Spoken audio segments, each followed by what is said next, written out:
तो journalist cafe में आज फिर से एक बार हम लोग हाजिर हैं और होली की बहुत बहुत बधाई सब लोगों को। Holi special Holi journalist cafe. Special. लेकिन पिछले सप्ताह तो 4-5 चीज़ें बड़ी बड़ी चीज़ें हुई।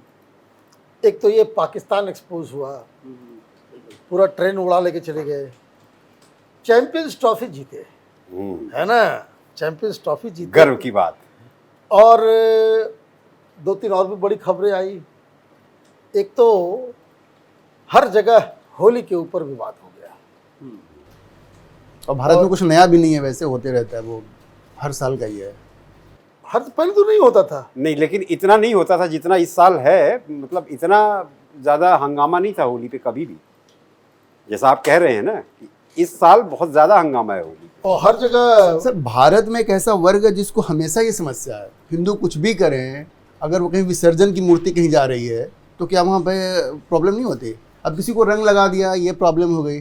कोई अगर सेलिब्रेट कर रहा है तो हमारी मस्जिद पे रंग आ गया, ये भी तो एक समस्या है। तो हमेशा हम लोग देखते रहते हैं, कहीं कुछ ना कुछ होता रहता है। ये मुझे समझ में नहीं आता है कि भाई आपने इसको धर्म से जोड़ दिया कि भाई जो वो हराम है ना। रंग बनाओ, उसको प्रोड्यूस करो, रंग बनाने की कंपनी चलाओ तो वो हराम नहीं है। रंग बेचो तो हराम नहीं। सारा रंग का काम, जितने रंगरेज आपको जो है उसी कम्युनिटी से मिलेंगे, बिल्कुल, वो भी हराम नहीं है। लेकिन ये सारी चीज़ें जो हो रही है, मेरा तो मतलब ये समझ में नहीं आता। ये पूछना चाहिए कि भाई ये जो गंगा जमनी तहजीब का जो ठेकेदार सब है, इसका मतलब तो यही हुआ ना कि बचपन में हम लोग को गलत पढ़ाया गया कि होली जो है मिलजुल करके सारे हिंदू मुसलमान खेलने का त्योहार है और मिलके सब हम लोग जो है गले मिल के रहेंगे और सब कुछ। तो यहाँ तो मिलना तो दूर, यहाँ तलवारें खींची हुई हैं। मस्जिदों के ऊपर जो है तिरपाल लगाया जा रहा है। सर यहाँ पे जिस तरह का जो सेकुलरिज्म का जो कंसेप्ट है ना इंडिया में, वो उसको इस तरह से बनाया गया है कि सेकुलरिज्म के नाम पे एक आप एक खास वर्ग को, उसकी मनमानी को आप चलने दे रहे हैं, क्योंकि उससे उसको खुशी मिलती है। उसको लगता है कि हम यहाँ पे थोड़े श्रेष्ठ हैं, श्रेष्ठता का भाव आता है। लेकिन पता है मनीष जी, मुझे ये लगता है ना कि इसमें ना मुस्लिम कम और ये जो विपक्ष जो है ना, इन लोगों का ये जो जितना ये प्रोपेगेंडा करते हैं ना और करते आए हैं, ये उसकी वजह से इतनी ज्यादा चीजें हो जाती हैं। मतलब बेसिकली पॉलिटिकली मोटिवेटेड है। Politically motivated. भाई मेरे बहुत सारे मुस्लिम दोस्त हैं, हम उनके घर ईद मनाने जाते हैं, वो हमारे घर होली मनाने आते हैं। उनको तो कभी रंगों से अच्छा, मैं आपसे एक सवाल पूछूं, आप अगर ऐसी बात कहते हैं, बहुत सारे हिंदू हैं अजमेर शरीफ जाते हैं, तमाम ऐसी दरगाह, कितने मुस्लिम को आप जानते हैं जो मंदिर जाते हैं? नहीं जाते हैं, तिलक लगाते हैं। ठीक है, मैं मानता हूं कि उनमें थोड़ा सा सहिष्णुता की कमी है। थोड़ा सा नहीं है, चलिए बहुत है, मैं मान लेता हूं। लेकिन ये सब चीजें पॉलिटिकली मोटिवेटेड बहुत ज्यादा होती। अच्छा, वो एक्सपेक्ट करते हैं कि उनकी इफ्तारी है तो आप जाइए, उनके साथ शामिल होइए, ठीक है। हमारे त्योहार में वो नहीं आएंगे, वो बोलेंगे ये तो कुफ्र है। आपने सुना ये कंसेप्ट? नहीं, लेकिन ये मोहम्मद कैफ जो है, इसकी बेटी है शमी, जो बहुत छोटी छोटी बच्चियां, अगर वो चले गए कहीं पे, आपने सुना होगा, वो कृष्ण बन गए, राधा बन गए, उस पर बवाल हो जाता है।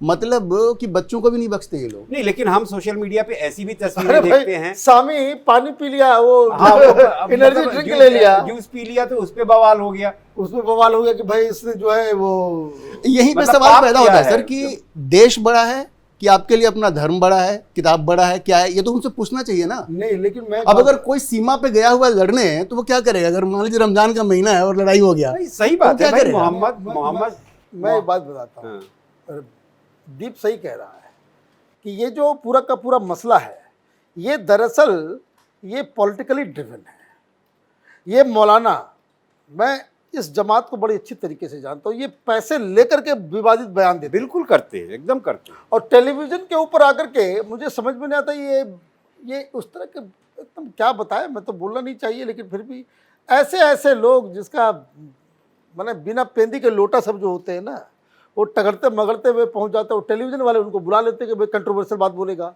सेंसिबल बात करेगा नहीं, और वही उन्हीं लोगों को उस तरीके से प्रोजेक्ट किया जाता है कि जैसे मुस्लिम रहनुमा है ये लोग। एग्जैक्टली। और इस वजह से होता क्या है कि वो जो घेटवाइजेशन, जो एक इमेज जो बनता है कम्युनिटी का, वो बनता चला जाता है और उसके रिएक्शन में बाकी सारा काम होता है। सर मैं थोड़ा सा डिफर करूंगा इसमें कि पॉलिटिशियंस जो हैं वो तो ये करते हैं, लेकिन वो मिजाज पुरुषी इसलिए भी करते हैं ना क्योंकि ये जो कम्युनिटी है, ये उसके अंदर ये चीज़ है। बहुत लोग ये कहते हैं ना कि पॉलिटिशियंस का दोष है, इसका दोष है, उसका दोष है। मुझे ऐसा लगता है कि जिस तरह से उस धर्म को प्रोजेक्ट किया जा रहा है ना, और उसके अंदर एक ये भावना भरी गई है, एक सुप्रीमेसी की जो भावना है, जो डॉक्टर अम्बेडकर ने कहा था।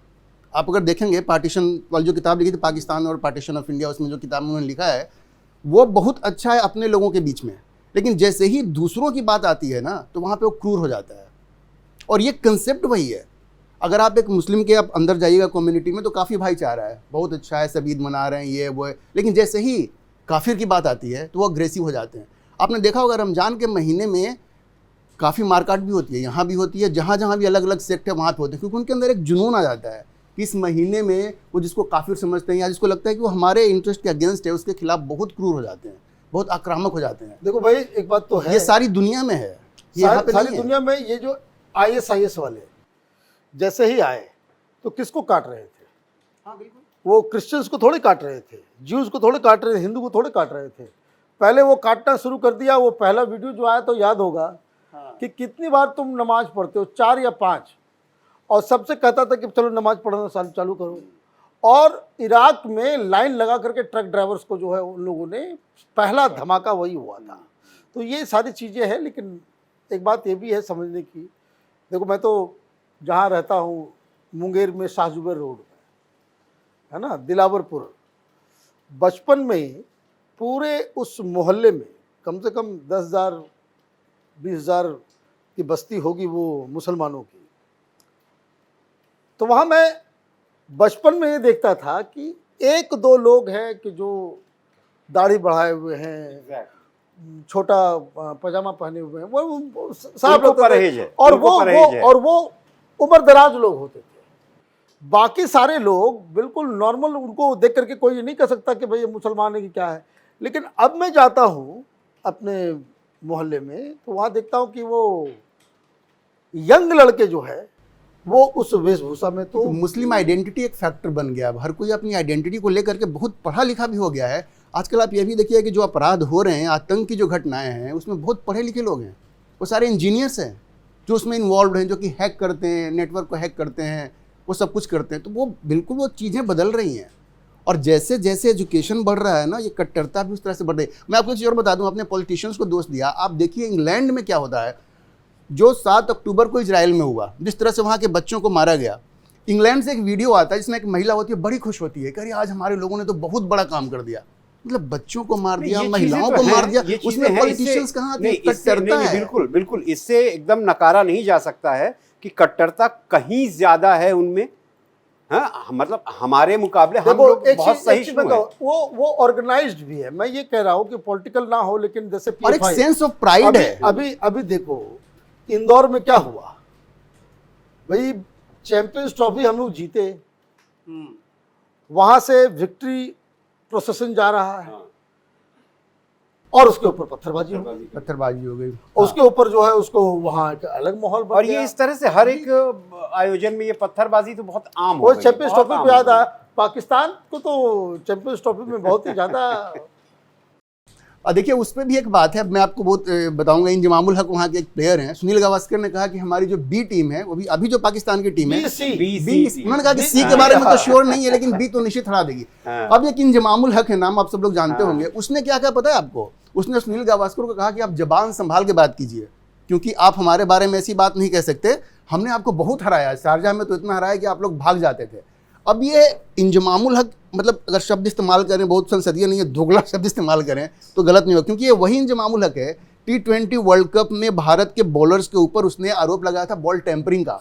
वो कह रहा था कि बुमराह का बॉल इतना स्विंग हो रहा है। तो सुनिए, देखिए वही, ये बात तो वही हो गई भाई, खिसियानी बिल्ली खंबा नोचे। ठीक है? लोगों ने तो कहा अब इतना swing हो रहा है। जिस तरह का पाकिस्तान टीम का हाल हुआ है, तब उनके पास एक ही विकल्प बचता है कि भैया खंबा नोच लो, वैसे मैं और कुछ नहीं कर सकते। नहीं, हमें तो गावस्कर के बारे में उसने ऐसी बात कही, जबान संभाल के आप दूसरे देश के बारे में ऐसे बात नहीं करते, और आपने बॉल टेम्परिंग का आरोप लगा न्यूज दिया। में दे देता हूँ। अभी ये सब सारा कुछ हुआ तो वहाँ जो PCB है, पाकिस्तान क्रिकेट बोर्ड, तो उन लोगों को एक नया सर्कुलर आया है। उस सर्कुलर में बताया जा रहा है कि जो डोमेस्टिक क्रिकेट खेलने वाला मैच, तो मैच फी जो खिलाड़ियों को दिया जाए, बहुत कम कर दिया गया है, तो वो 10,000 कर दिया गया है। 10,000 रुपये कर दिया गया है। इसका मतलब समझे, इसका मतलब हुआ 3,000 रुपया इंडियन करेंसी में, हाँ 3,000 रुपये, 3,000 रुपये में ये डोमेस्टिक क्रिकेट खेलेंगे। तो वहाँ कोई डिस्कशन कर रहा था, वो बोल रहा था कि भाई कि इंडिया में कितना मिलता है। वो सब कुछ उन लोगों के साथ एक तो पैरानोया है इंडिया को लेकर, हर बात में इंडिया में वो हर चीज में इंडिया को ले आते हैं। तो उसमें से ही किसी ने बताया कि यहाँ पे जो डोमेस्टिक क्रिकेट जो खेलने वाले लोग हैं वो दरअसल एक मैच में उनको 15 से 20 लाख रुपए मिलते हैं। हाँ बिल्कुल। तब वहां पे और उसको पाकिस्तानी करेंसी में कन्वर्ट कीजिए, वो वो कहीं का कहीं पहुंच जाएगा, वो कहीं तो। का कहीं पहुंच जाएगा। अच्छा, इंजमामों के बारे में उसको बेचारे को माफ कर देना चाहिए। हिंदुस्तान से वैसे ही किलसता रहता है। हाँ वो हमेशा से ही रहा है, वो वो मौलाना ही है वो basically। दिल्ली का मैच था वही शायद। सकलैन मुश्ताक, उस सब को मोहम्मद यूसुफ, हाँ, हाँ। यूसुफ योहाना था, वो यूसुफ क्रिश्चियन योहाना था, था, हाँ। वहां से मुस्लिम बन वहाँ गया और आज मुस्लिम बन सब तबलीगी जमात में चला गया है। इंजमाम को मैं इसलिए कह रहा हूँ, दिल्ली का शायद मैच था, वो वहां पे उसको सब फील्डिंग कर आलू रहा आलू है। कह के वो और पूरा स्टेडियम जो है वो चिल्ला रहा है आलू आलू आलू आलू। अब ये बताइए, वो हिंदुस्तान में जहां जाता था मैच खेलता था आलू आलू आलू, तो वो उसको जो है किलसना जो ये है। वो उसका एक हाँ, सर पाकिस्तान में हम एक चीज देख रहे हैं, इंजमाम बड़ा बैट्समैन था, इसमें कोई शक नहीं, टेक्निकली बहुत साउंड था, वो तो आप बात अपनी जगह पे ठीक है। मैं वहां देख रहा हूँ जो बड़े प्लेयर्स हैं ना, रिटायरमेंट के बाद ज्यादातर सब तबलीगी जमात में जा रहा है। अब मैं आपको 2-3 उदाहरण दे सकता हूँ, ये मोहम्मद यूनुस योहाना, सकलैन मुश्ताक, वो भी वही काम करता है। आपको पता है सकलैन मुश्ताक ने अपनी बेटी की शादी करी है शादाब खान से, जो इस वक्त वाइस कैप्टन बनाया, वो भी अलग ही कहानी है, टीम से बाहर था। उसने बोला कि उसको क्यों पसंद आया लड़का, पता है, क्योंकि वो 5 टाइम नमाज पढ़ता है और नमाज पढ़ने से पहले सबको बुला के लाता है, आसपास के लोगों को, अरे नमाज का टाइम हो गया। उसको ये क्वालिफिकेशन लग रही है। ये भी कंट्रोवर्सी था कि भाई वो जो है वो उसको कप्तान इसलिए बनाया गया कि सबको पकड़ पकड़ के नमाज नमाज नहीं, वो तो इसके बारे में था, जो हाँ, रिजवान है, मोहम्मद रिजवान, रिजवान के हाँ बारे में ये था ना कि उसने एक व्हाट्सएप ग्रुप बनाया है हाँ, नहीं, नमाज के लिए। वो रिजवान के बारे में कहा गया था। इसका दामाद है शादाब खान। ये कंट्री जो है ना सब पूरी खत्म- तरह से खत्म एकदम है। मतलब खत्म हो गया है। अभी देखिए, इतनी बड़ी आर्मी, इतना सब कुछ, और पूरा का पूरा ट्रेन जो है वो लेकर के उस पर झूठ बोला जा रहा है चारों तरफ। वो तो बहुत ज्यादा मतलब, क्योंकि वहां पर तो आर्मी की पहुंच ही नहीं, वो एक ऐसा इलाका है जहां पे कि आर्मी की पहुंच नहीं है, वहां पे इंटरनेट भी नहीं है। वो तो जो ये BLA वाले लोग हैं वहां उनके पास सैटेलाइट फोन है और वो कंट्रोल हो रहे हैं, उनके तो हैंडलर्स बैठे हुए अफगानिस्तान में। एंड व्हाट इज जो शॉकिंग लग रहा है कि वो TTP वाले हाँ, और ये बलूच, ये सारे लोग जो है वो इकट्ठा हो रहे हैं।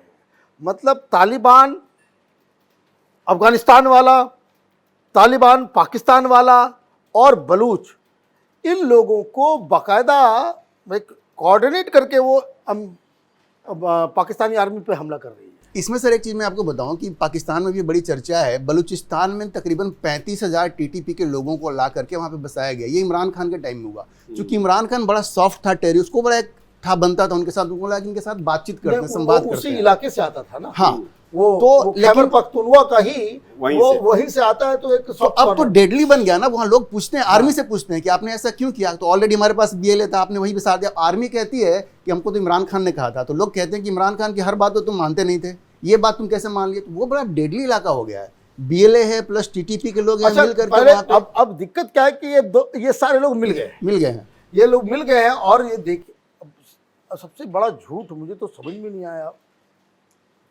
कि भाई देखो, ये कोई BLA को टेररिस्ट ऑर्गेनाइजेशन नहीं, they are fighting for their freedom. ये फ्रीडम फाइटर्स है। और जो फर्क देखो कि ट्रेन को इन लोगों ने अगवा किया और अगवा करने के बाद जितनी महिलाएं थी वो जो बाहर आए, उन लोगों ने सबने आकर के बताया कि हम लोगों के साथ ना कोई मिसट्रीटमेंट हुआ, ना कुछ हुआ। महिलाएं, परिवार, बच्चों को वहां से वो हटा लिया। टेररिस्ट लोग ये बाइफर्केशन नहीं करते, ये फर्क है, ये फर्क है।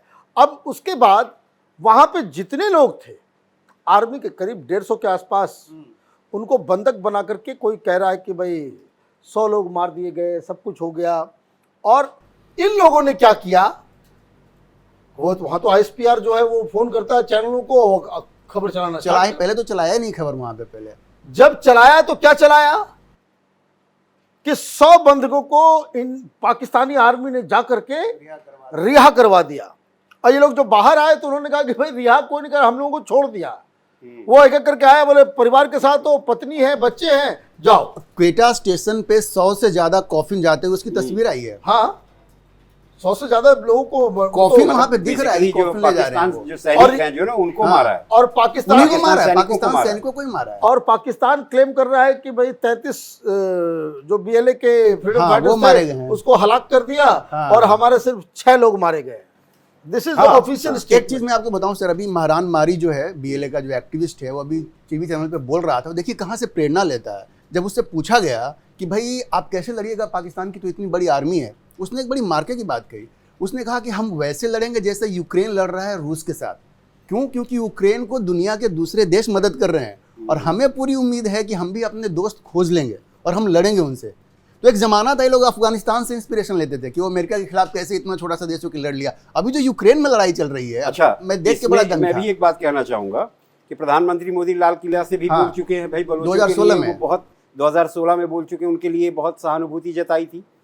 अब कहानी क्या हुई थी कि 1948 में जब ये कैबिनेट में स्पेशल सचिव थे तिलक देशेवर, तो उन्होंने एक किताब लिखी है द बलूचिस्तान कॉनोनिड्रम। ठीक है, तो उसमें उन्होंने बहुत साफ साफ लिखा है कि बलूचिस्तान के जो खुदादाद थे, खुदादाद खान, तो उनका पूरी तरह से इंडिया की तरफ झुकाव था। जब 1948 में मार्च में जब ऑल इंडिया रेडियो में प्रेस कॉन्फ्रेंस हुई थी, तब इस बात पे चर्चा हुई कि भाई बलूचिस्तान को भारत में शामिल कर लिया जाए, विलय कर लिया जाए। तो नेहरू और कांग्रेस के कुछ नेताओं ने उस पर इनकार कर दिया था। तो अगर नेहरू उस समय वो इनकार नहीं करते, ये कलात था, कलात था। वो कलात वाले तो वैसे भी वो पाकिस्तान के साथ नहीं जाना चाह रहे। हाँ हाँ, वो तो ये कह ही रहे थे कि हम नहीं जाएंगे। बिल्कुल। ये तो यही जो आप जो फ्रीडम फाइटर की जो बात कर रहे हैं ना, ये सब नेहरू की गलती है। अगर नेहरू और वो ज्योग्राफी गलती नहीं देखिएगा सर, करते, तो बलूचिस्तान तो इतना वो बड़ा होता ही एरिया नहीं है, है। उसको आप हटा दीजिए पाकिस्तान से, तो इतना छोटा सा हो बिल्कुल जाएगा, छोटा सा हो जाएगा टिड्डी सा हो जाएगा एकदम। तो बलूचिस्तान की वजह से तो ये थोड़ा सा बड़ा दिखाई देता है। तो ये सारी कहानी चल रही है। लेकिन एक बात ये भी है कि भाई एक डोमेस्टिक पॉलिटिक्स के ऊपर भी हम लोग डिस्कस कर ले। हरियाणा में पूरी तरीके से सफाया हो गया कांग्रेस पार्टी का क्या कर रही है। 10 मेयर का चुनाव था और उसमें 9 बीजेपी और 1 इंडिपेंडेंट। वो कांग्रेस पार्टी इंडिपेंडेंट भी हाँ। बीजेपी का ही है वो। हाँ, मतलब टेक्निकली मैं कह रहा हूँ, तो इसका मतलब है कि कांग्रेस पार्टी तो खत्म। मतलब टेक्निकली तो ये हुआ ना कि इंडिपेंडेंट से भी नीचे हो गई कांग्रेस। हाँ बिल्कुल, वो हरियाणा की राजनीति से मुझे तो लग रहा है हरियाणा दूसरा गुजरात बन जाएगा। भाई जिस अब तरह से पता है, बात चल रही अब पता है राहुल गांधी को ये महात्मा गांधी जो बोल के गए थे, तो ये मान लेना चाहिए कि भाई अब कांग्रेस जो है उसका उपयोगिता खत्म हो चुकी है, उसको अब रद्द कर दो, खत्म कर दो। नहीं, वो नहीं है। इस थ्योरी पे मैं बिलीव नहीं करता। जो कोई भी कहता है कि भाई कांग्रेस मुक्त भारत, हाँ। मैं इस पे एग्री नहीं करता। और वो सही भी नहीं है, कांग्रेस लोकतंत्र के लिए भी सही नहीं है। नहीं, एक विपक्ष तो कांग्रेस खैर होना चाहिए। रहेगी, कांग्रेस को रहना भी जरूरी है। लेकिन कांग्रेस कहाँ है कहाँ? सुनो, कांग्रेस नहीं रहने से ये केजरीवाल जैसे वायरस आ हाँ। जाएंगे। ये केजरीवाल जैसे ये सही वायरस, बात है। ममता बनर्जी जैसे, इस तरह की ये लोग तो क्षेत्रीय मुकुर मुत्ते। नहीं, कुकुरमुत्ते। वो एकदम कुकुरमुत्ते हैं ये सब। और वो कभी नेशनल पर्सपेक्टिव उनका नहीं होता, वो वो लोकल लेवल पे ना। लेकिन मनीष जी एक बात और सच है कि जब तक राहुल गांधी हैं तो कांग्रेस ना और गिरती ही चली जाएगी, उसका उत्थान होता मुझे कहीं से नहीं दिख रहा है। राजनीति में देखो 3, 4, 5 चुनाव हारने से कोई पार्टी खत्म नहीं होती। नहीं, मैं पार्टी में समझ रहा हूँ कि पार्टी ना खत्म नहीं भारतीय खत्म जनता हो। पार्टी मैंने 80s हाँ। में बनी भाई, 2024 में 14 में आकर के ही तो बनी ना। बिल्कुल बिल्कुल, बहुमत में आया। सीट से शुरू हुई थी 2 भाई। सीट से शुरू हुई। ये तो अभी भी 99 पे है हाँ, भाई। 99 लेकिन सर पे है। 2014 में नरेंद्र मोदी थे कि इतनी सीट आई, तो तो ऐसे कांग्रेस को भी एक नरेंद्र मोदी चाहिए देखो, होगा। ऐसे ही होता है कि राजनीति में धीरे धीरे कांग्रेस आपको लगता है कि 2014 में अगर अडवाणी होते तो क्या भारतीय जनता पार्टी को पूर्ण बहुमत मिलता? नहीं, वो तो नहीं मिलता।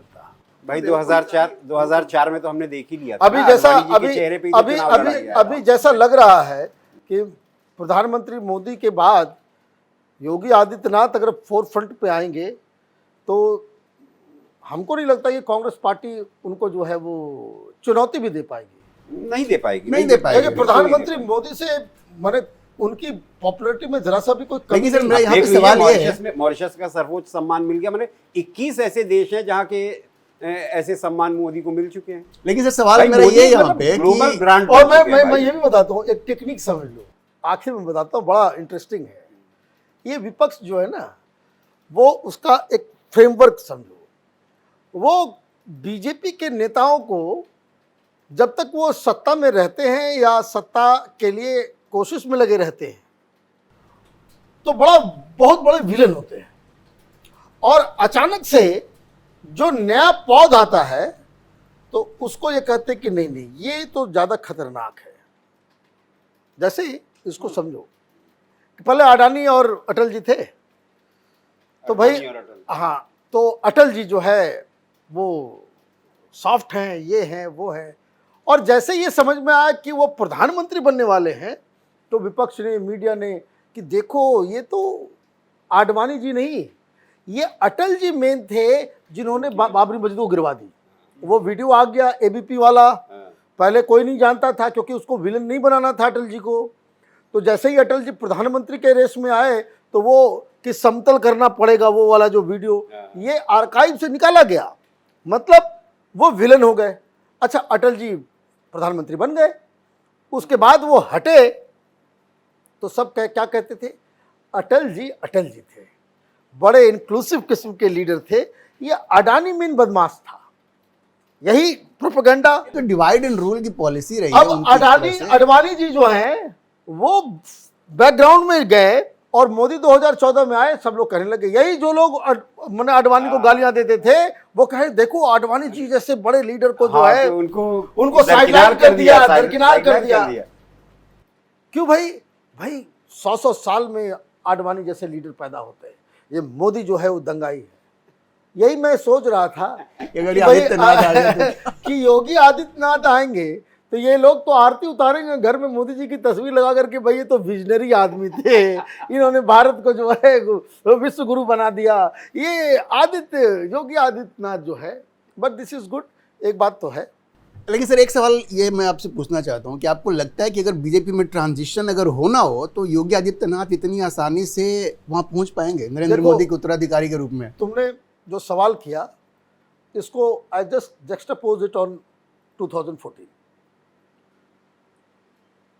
आडवाणी जी, अरुण जेटली जी, राजनाथ सिंह, सुषमा स्वराज, अनंत कुमार, सारे जो टॉप लीडर थे और जो पार्टी के अंदर पार्लियामेंट्री बोर्ड के मेंबर थे, मुरली मनोहर जोशी, सारे लोगों ने विरोध किया, भाई मोदी को दिल्ली नहीं आने देना है,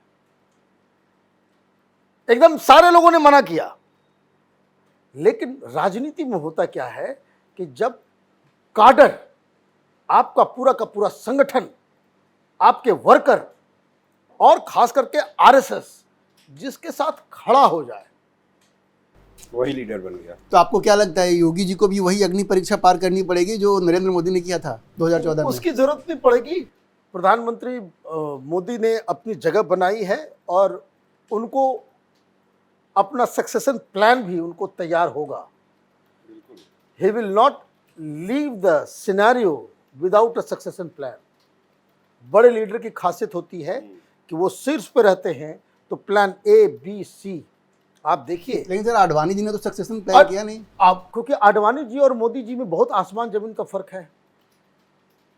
आडवाणी जी, मोदी जी को भी बनाया आडवाणी जी ने, वो गुरु तो वही है। कोई डाउट नहीं है भाई, गावस्कर से आगे तेंदुलकर निकला ना, ये बात आप समझो। हाँ, ये बात और आप मोदी जी समझो। को जीवन दान भी तो आडवाणी जी ने दिया था, जो भी जब दिया हो, वाजपेयी जी जो भी दिया हो। नाराज थे तो। लेकिन आप देखिए मैं इस बात को बोलूंगा, बड़ा कंट्रोवर्शियल है लेकिन बात सही में है। आजाद भारत में प्रधानमंत्री मोदी जैसा पॉपुलर लीडर पैदा ही नहीं हुआ। बिल्कुल नहीं। ये बात तो सही है। Number 2, the way he has govern, ये सारे लोग चाहे वो नेहरू हो, इंदिरा हो, इवन अटल बिहारी वाजपेयी हो, ये सब इनके सामने पिग्मीज हैं। बिल्कुल। कैन यू इमेजिन कोई दूसरा प्रधानमंत्री होता कोरोना में ऐसे होता? बिल्कुल नहीं। मर गए होते, यहां लास्ट काउंट नहीं कर पाते। और ये प्रधानमंत्री मोदी का ये लीडरशिप था, ये फैसला लेने की जो वो ताकत है ना, वो बहुत तगड़ी है। बहुत तगड़ी ये बात। किसी ये किसी आदमी को कॉन्फिडेंस था कि हम 1 साल में अपना वैक्सीन बना लेंगे, खुद तो बचेंगे ही, दूसरे को ही बचाएंगे। हाँ, पता नहीं कितनों को बचाया, अभी कितने करोड़ों को बचाया। ये क्या होता है? ये लीडरशिप का डिटर्मिनेशन। अच्छा सर, एक बात इसमें मैं ये कहना चाहता हूँ कि मैंने भी देखा कुछ लोग हैं वर्ल्ड स्टेज पे जिन लोगों ने अकेले इनिशिएटिव लिया और दुनिया ने उनकी बात को माना। अच्छा, इंडिया के कॉन्टेक्स्ट में भी कहेंगे, लेकिन अमेरिका में आप देखिए डोनाल्ड ट्रंप, उस आदमी ने जितने कन्विक्शन के साथ चुनाव लड़ा और अपने मुद्दे को रखा, और उससे भी ज़्यादा इलॉन मस्क, आप उसको कुछ भी कह लीजिए, उसने पूरा रिस्क ले लिया और जिस तरह से डोनाल्ड ट्रंप को सपोर्ट किया, तो जैसे ये कहते हैं कि अकेला चना बाहर नहीं फोड़ सकता, वो जो डीप स्टेट था और जो लेफ्टिस्ट आइडियोलॉजी थी जिसको डिफीट किया। एक चीज मैं बताऊं, ये जो लेफ्ट है वर्ल्ड ओवर, ये लिबरल्स जितने हैं, वो लिबरल तो है नहीं, ये सब तो वो तो सबसे ज्यादा इलिबरल है, ये सबसे तो ज्यादा मिसलीवर है। सबसे इलिबरल है ये कांग्रेसी टाइप के जो पूरा डिस्पेंसेशन पूरे वर्ल्ड में है। दे सर्वाइव ऑन डिसीट, ये झूठ, अफवाह, मक्कारी, वो जितनी गंदगी है राजनीति में उसी के ऊपर वो सर्वाइव करते हैं। Leader like Modi, leader like Putin, leader like Trump, आप उसके मुद्दों के ऊपर, उनकी विचारधारा के ऊपर, उनके पॉलिसी के ऊपर एतराज कर सकते हैं, लेकिन उनकी जो स्पष्ट किस्म की जो राजनीति है उस पर सवाल नहीं खड़े कर सकते। स्ट्रीट दे आर ओपन कि भाई मैं आऊंगा, मैं ये करूंगा, मैं आऊंगा, ये करूंगा। और यही उल्टा जो है वो लिबरल्स, कांग्रेसी, उस तरह का जो डिस्पेंसेशन होता है, ये बोलेंगे कुछ, करेंगे कुछ। और ट्रंप की सफलता एक चीज और भी दिखा दी सर, जो लीगेसी मीडिया है, जो बड़ी मीडिया हाउस है, वहाँ का न्यूयॉर्क टाइम्स है, वाशिंगटन पोस्ट है, इन लोगों ने जो रोल प्ले, आज भी आप देखिए किस तरह से वो लिखते हैं, एक चश्मा है जिससे कि वो लिखते हैं। हाँ, तो वो तो चश्मा, आपको चुनाव से पहले लगता नहीं था कि ट्रंप जीतेंगे, ये सब लेकिन पैसे के द्वारा खरीदा गया चश्मा है। फंडिंग बंद होगी, पैसा बंद होगा। तो मैं देखिए हिंदुस्तान में बहुत सारे पत्रकार बदल गए ना, हाँ हाँ हाँ, बहुत सारे पत्रकार बदले, जो हिंदुत्व को गाली देने वाले लोग अभी आरती उतार रहे हैं, है ना। तो ये सारे लोग हैं। जब सर्वाइवल तो ये कन्विक्शन की बात है कि ट्रंप का कन्विक्शन, और उसमें नरेंद्र मोदी का भी नाम है, जिस तरह से आदमी खड़ा रहा हिंदुत्व को लेकर के, जो बातें की। और अब मैं योगी को भी देखता हूँ जितना खुल करके बोलते हैं, 2014 आप सोच सकते हैं कि ये जो है ये प्रधानमंत्री मोदी का देन है कि राजनीति में एकदम राफ साफ जो है पॉलिटिक्स, कि आपको बचने का। आज से 10 साल पहले कोई सोच सकता था कि उत्तर प्रदेश में मस्जिदों को ढका जाएगा? वो छोड़ दो, कोई ऐसा सोच सकता है कि भाई एक पार्टी जो मुसलमानों के वोट से सरकार में आती है, बाबरी मस्जिद गिर रहा हो और उसका प्रधानमंत्री जो है फोन ही नहीं उठाए, 6 घंटे तक बैठा रहे, लोग इंतजार कर रहे हैं कि भाई क्या करे, मस्जिद तोड़ी जा रही। इसका मतलब क्या कि यू आर डिसऑनेस्ट। आप सेकुलर करते हो और बाद में आपका कोई घर का आदमी बताता है कि वहाँ मस्जिद को तोड़ा जा रहा था और रामचंद्र जी के मूर्ति के सामने जो बैठ करके पूजा कर रहे थे, 6 घंटे पूजा करते। भाई एक चीज तो क्लियर रहो। बिल्कुल नहीं, जो आप ये कह रहे हैं ना कि इनका कहना कुछ और करना कुछ, ये वाला जो है ये बड़ी खतरनाक ये इस तरह के लोग खतरनाक होते हैं। मेरा सबसे बड़ा प्रॉब्लम जो है ना, ये वामपंथी गैंग, ये लिबरल गैंग के साथ यही है कि ये बिल्कुल डबल माउथ है। हम लोग की तरफ पूर्वांचल में कहते हैं उसको दुमुहा सांप सब है, कि दो मुंह है, पता नहीं किधर से क्या कर दे। तो ये चीज है। तो होली मुबारक आपको भी, बहुत बहुत मुबारक। इसलिए मैंने कहा कि उस पर कंट्रोवर्सी चल रहा है। लोग कह रहे मैंने कोई होली की शुभकामना, शुभकामनाएं, होली मुबारक बाद में बधाई, दर्शकों को भी दे दीजिए शुभकामना, है ना, दर्शकों को भी शुभकामनाएं। हम आज होली स्पेशल लेकर के आए। रविवार को फिर हम जर्नलिस्ट कैफे पे नए विषयों पे बातचीत करेंगे। थैंक यू, धन्यवाद। धन्यवाद।